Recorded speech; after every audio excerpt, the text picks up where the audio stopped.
Buongiorno schillati! A grande richiesta oggi facciamo un'altra torta salata. La differenza è che mio marito si è sbagliato a comprare la pasta sfoglia, ha preso quella a quadretti e quindi invece di una torta andiamo a fare dei tortini oggi. Semplicissima, quasi più semplice delle altre. Sigla e ingredienti.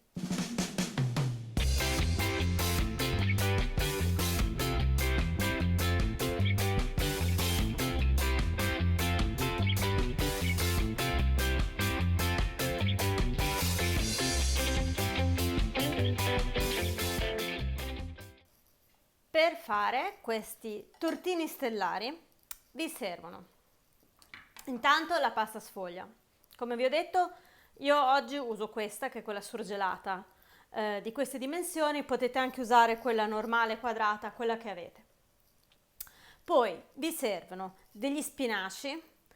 Allora, io gli spinaci, ragazzi, sinceramente uso solo quelli congelati perché intanto lo spinacio è quella verdura un po' vaffanculo, nel senso che ne comprate un chilo, la cuocete e diventa neanche questo, dopo aver speso una giornata a togliere la terra.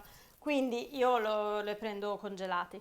Questi sono 300 grammi congelati, ok? Poi li dovete scongelare, se avete tempo li tirate fuori, altrimenti al microonde, e strizzarli per bene con un colino tipo questo. Quindi li mettete dentro, li strizzate sul lavandino e questo è il risultato finale.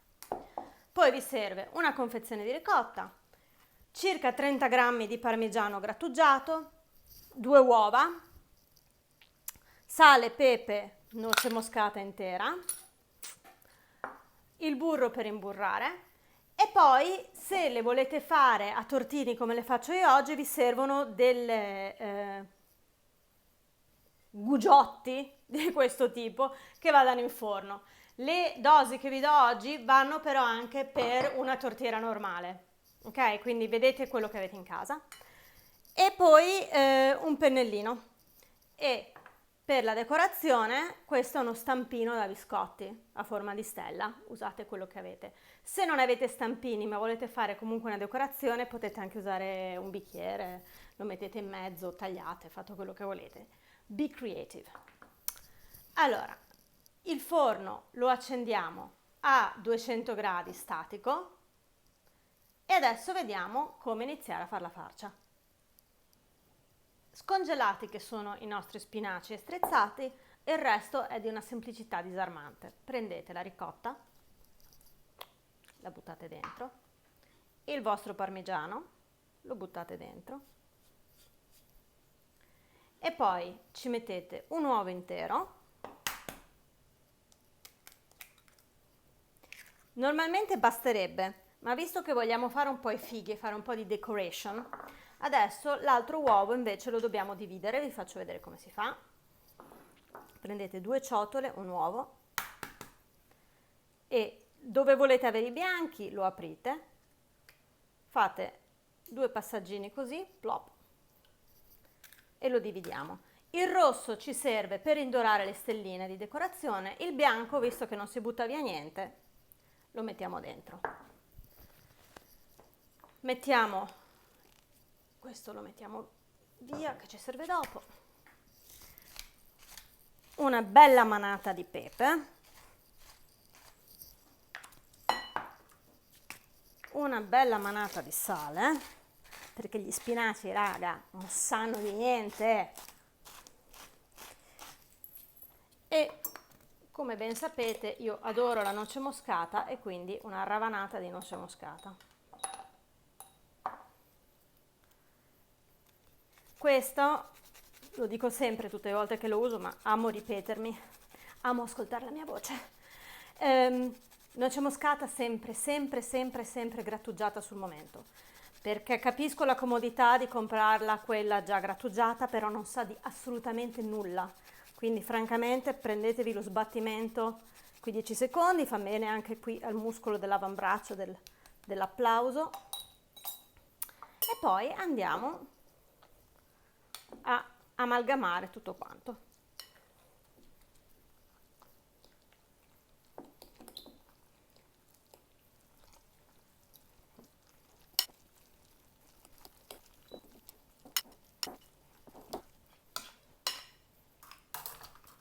Posto, questo è il risultato finale della nostra farcia, questa è la relazione che ci deve essere tra spinaci e ricotta. Fatto questo, questa la mettiamo da parte, questo non ci serve più e andiamo a prendere la nostra pasta sfoglia e il nostro guggiottino. Allora, imburriamo il guggiottino prima, un pochettino, così vi faccio vedere. Ta ta ta.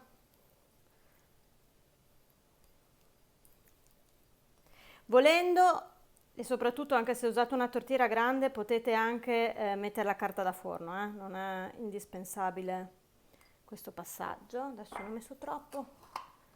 Vabbè, asciughiamo qui. E poi lo mettete sopra, guardate più o meno quanto ve ne serve e lo tagliate. Lo mettiamo dentro e poi andiamo intanto a fare una stellina che la mettiamo sopra dopo. E poi i resti, lì dove vedete che qui e qui non c'è abbastanza pasta sul bordo, li andiamo semplicemente a tagliare e ad aggiungere. Faccio vedere, è un'operazione molto molto semplice.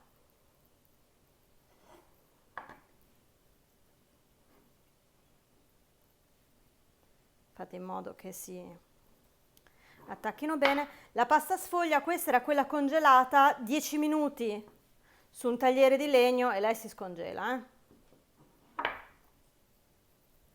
Mettiamo sempre per lo stesso principio. Io ragazzi sono romagnola, quindi da noi vige il principio che non si butta via niente.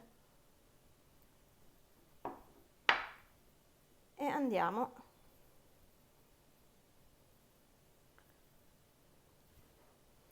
ad attaccare per bene i nostri bordini.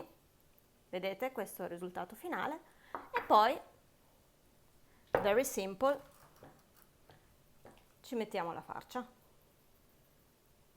Ora, dovete considerare che la pasta sfoglia un po' viene su, quindi non riempite il tortino fino all'orlo.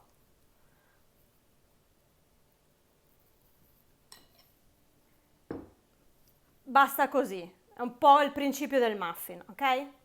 Poi mettiamo la nostra stellina sopra, prendiamo l'uovo, lo sbattiamo un attimo con un pennellino e delicatamente, per fargli avere quel colorino giallo più bellino, lo mettiamo, lo spennelliamo, se ce ne rimane un po' spennelliamo anche i bordi, così diventa tutto bellino. E lei è a posto, ok? Detto questo, lo facciamo la stessa cosa per tutti e 6 le sfoglie che abbiamo, oppure se lo state facendo in uno grande, lo finite e con tutto quello che vi rimane di rimasuglio fate un po' di decoration sopra.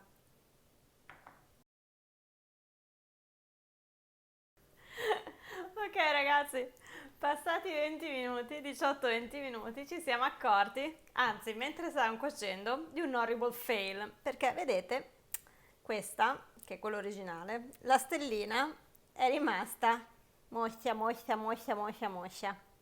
Probabilmente perché l'impasto qui sotto è troppo liquido e quindi non è venuta su.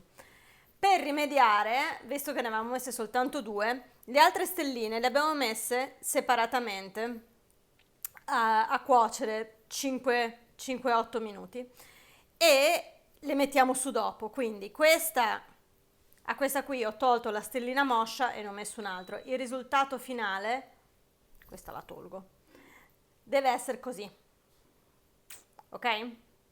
Sorry, questo è il motivo per guardare i video fino alla fine, così si vede se le cose vengono meno. Comunque, questo è il risultato finale. Avete visto? Sono riuscita anche a toglierla in maniera molto semplice dalla sua formina, non rimane attaccata. E questo è quanto, ragazzi. Finita così, ottimo per un antipastino, o se ne avete 2 anche per una cena, va bene lo stesso. E ok, scusate per il fail orribile, questo succede quando mi metto a fare i video senza aver provato prima. Spero che non succeda più. E vi ringrazio per avermi guardato fino adesso. Se vi è piaciuto, se vi piacciono le ricette coi bloopers, la vita reale, non dimenticate di abbonarvi, campanellina e passare una bella giornata. Ciao!